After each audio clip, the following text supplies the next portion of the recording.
देवीपुर गांव में रमेश अपने बेटे राहुल के साथ रहता था।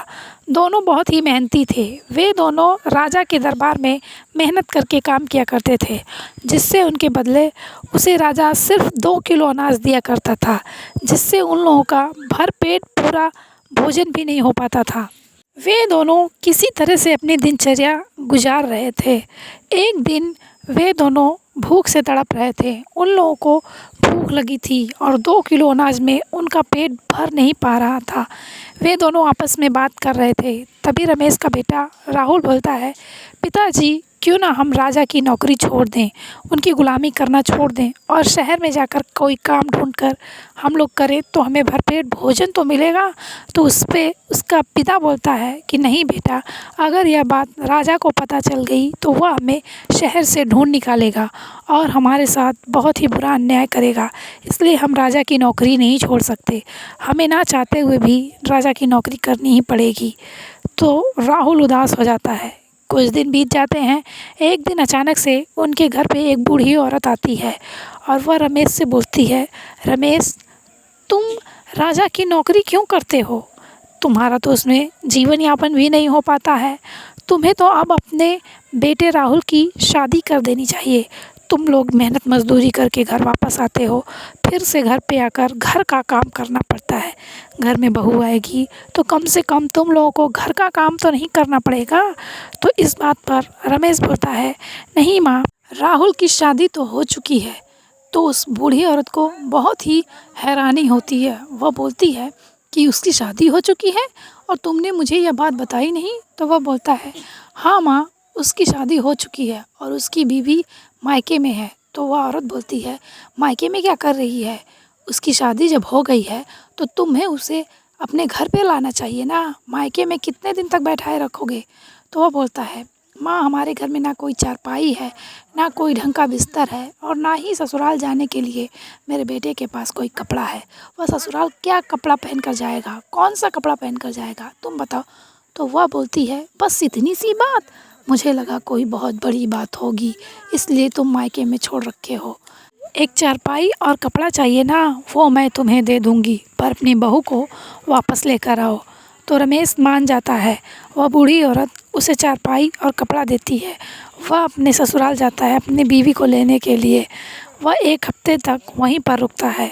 1 हफ्ते में उसकी बहुत ही खातिरदारी उसके ससुराल में होती है।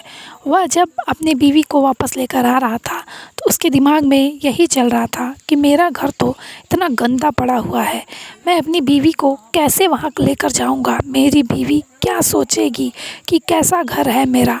वह यही सब सोचते सोचते अचानक उसके दिमाग में ख़्याल आता है कि मैं इसे काकी के घर लेकर जाऊंगा। वह उसे अपनी काकी के घर लेकर जाता है, उसे वहीं पर छोड़ देता है और फिर वहाँ से अपने पिता के साथ राजा के घर काम करने के लिए चला जाता है। फिर वह उसकी बीवी पीहू बोलती है कि वे लोग कब तक आएंगे? तो उस पर उसकी काकी बोलती है, अरे वे लोग राजा के घर से काम ख़त्म करके ही वापस आएंगे, चलो मैं तुम्हें तुम्हारे ससुराल छोड़ देती हूँ। इस पर वह उसे उसके ससुराल लेकर जाती है। वह वहाँ जाती है तो देखती है घर इतना गंदा पड़ा हुआ था, सारे सामान इधर उधर बिखरे हुए पड़े थे। मालूम पड़ रहा था कि बरसों से इस घर में झाड़ू नहीं लगा है। वह सोचती है, हे भगवान, मैं कहाँ फंस गई? पर फिर वह सोचती है कि जो भी है मेरा घर है। वह अपने घर की सफाई में लग जाती है। रमेश और राहुल काफ़ी देर हो जाती है पर नहीं आते हैं। इस पर पीहू डरने लगती है कि वे लोग कब आएंगे, मैं इस घर में अकेले कब तक पड़ी रहूँगी, अगर कोई अचानक से आ गया तो मैं क्या करूँगी? कुछ देर और हो जाती है तो रमेश और राहुल आ जाते हैं। वे दोनों घर की सफाई देखकर इतना खुश होते हैं कि उनकी खुशी का ठिकाना नहीं रहता कि अब हमारा घर कितना सुंदर लग रहा है। तो वे लोग 2 किलो अनाज लेकर आए थे। तो पीहू बोलती है कि इतने से अनाज में कैसे हम लोग खाना खाएंगे, हमारा तो पेट ही नहीं भरेगा। तो वह बोलता है कि हमें हमारे काम का राजा सिर्फ 2 किलो अनाज ही देता है। तो इस बात पर पीहू बोलती है, कल जाकर आप राजा से बोलेंगे कि राजा साहब, 2 किलो में हमारा पेट नहीं भरता, आप हमें हमारा अनाज बढ़ा दीजिए, हमें अनाज ज़्यादा चाहिए क्योंकि हमारा पेट नहीं भरता। तो इस पर रमेश बोलता है, राजा नाराज़ हो जाएगा। तो पीहू बोलती है, आप ने किसी की चोरी तो नहीं की, किसी का डाका तो नहीं डाला, कोई अन्याय तो नहीं किया है ना, अपना हक मांगने में कैसा डर। तो रमेश बोलता है ठीक है, कल राजा जी से बात करूँगा। दूसरे दिन वह राजा के सामने अपनी बात रखता है। तो राजा इस पर बोलता है कि तुम्हें तो ये बात पहले बोलनी चाहिए थी। ठीक है, आज से तुम्हारा अनाज बढ़ाकर 5 किलो कर दिया जाता है और साथ में सभी मज़दूरों का अनाज बढ़ा दिया जाता है। तो राजा 5 किलो की बजाय 6 किलो अनाज उसका बढ़ा देता है। तो वे सब 6 किलो अनाज लेकर वापस आते हैं। तो पीहू बोलती है राजा ने क्या किया, बढ़ा दिया, गुस्सा तो नहीं हुए ना। तो वो बोलते कि नहीं, राजा बहुत दयालु हैं, उन्होंने हमारे साथ साथ सभी मज़दूरों का अनाज बढ़ा दिया। इस तरह से पीहू उसमें से आधा अनाज बनाती और आधा बचा कर रख लेती थी। कुछ दिन बीत जाते हैं तो फिर वह बोलती है कि राजा साहब से जाकर बोलिए कि मैंने अपने बेटे की शादी कर दी है, हमारे घर में बहू आ गई है, अब हमारा अनाज थोड़ा और बढ़ा दीजिए। तो रमेश जाकर राजा साहब से बोलता है। तो राजा साहब इस बात पर खुश होते हैं कि यह तो बहुत अच्छी बात है, तुमने अपने बेटे की शादी कर दी। ठीक है, आज से तुम्हारा अनाज 10 किलो हो जाएगा। तो वह 10 किलो अनाज घर लेकर आता है।